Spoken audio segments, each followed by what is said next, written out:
یا ایھا الذین آمنوا، سورۃ الانفال آیت نمبر 29۔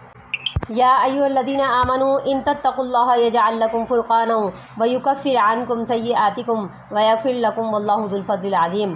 یا ایھا الذین آمنوا، اے ایمان والو، ان تتقوا اللہ، اگر تم پرہیزگاری کرو گے، اگر تم متقی ہو جاؤ گے، یجعل لکم فرقانا، اللہ تعالیٰ تمہیں اوروں سے ممتاز کر دے گا،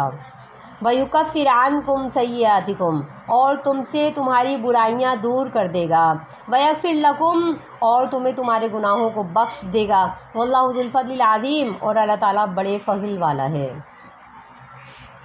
یا ایھا الذین آمنوا، اے ایمان والو تم متقی ہو جاؤ، ان تتقوا اللہ، اللہ فرماتے ہیں کہ ایمان والو اگر تم نے تقوی اختیار کیا، جو گزشتہ احکامات تمہیں ملتے جا رہے ہیں، اگر تم نے ان پر عمل درآمد کر لیا، اگر تم نے ہمارے احکامات پر عمل کرنا شروع کر دیا، تو پھر کیا ہوگا کہ یجعل لکم فرقانا، ہم تمہیں ایک ممتاز قوم بنا دیں گے، ہم تمہیں ایک ممتاز معاشرہ بنا دیں گے، ایک ممتاز خاندان، ایک ممتاز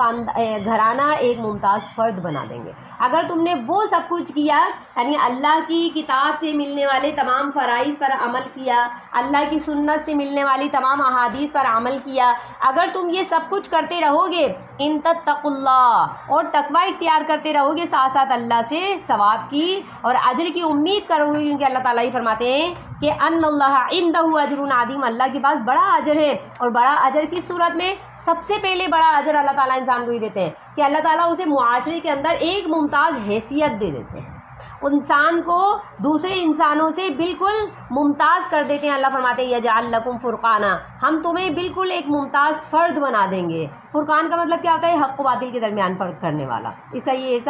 لغوی معنی ہے۔ تو اللہ یہ فرماتے ہیں کہ تمہاری شخصیت ایسی ہو جائے گی، تمہاری سمجھ ایسی ہو جائے گی، تمہارے طور طریقے، تمہارے اخلاق، تمہارے اعمال، اللہ یہ فرماتے ہیں کہ یہ بالکل نمایاں ہو جائیں گے، اور لوگ تمہیں دیکھ کر یہ فیصلہ بہت جلد کر لیں گے کہ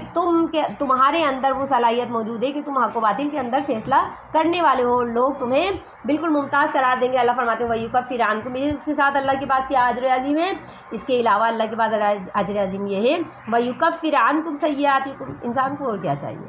اگر انسان کے گناہ اللہ تعالیٰ معاف کرنے کے ساتھ ساتھ اس کی برائیاں اس سے دور کر دے، انسان کو برائی کرنے کی صلاحیت نہ ملے، انسان کو برائی کرنے کا موقع نہ ملے، اور اس سے یہ صلاحیت ہی سلب کر لی جائے کہ وہ گناہ کرے، تو انسان کو اور کیا چاہیے؟ یعنی کہ ایک فطری طور پر انسان کے اندر یہ صلاحیت ڈال دی جائے کہ وہ گناہ کو گناہ سمجھ کر اور اسے ترک کر دے، تو اللہ فرماتے ہیں ہم انسان کے اندر یہ صلاحیت پیدا کر دیں گے اگر وہ ہمارے احکامات پر بتدریج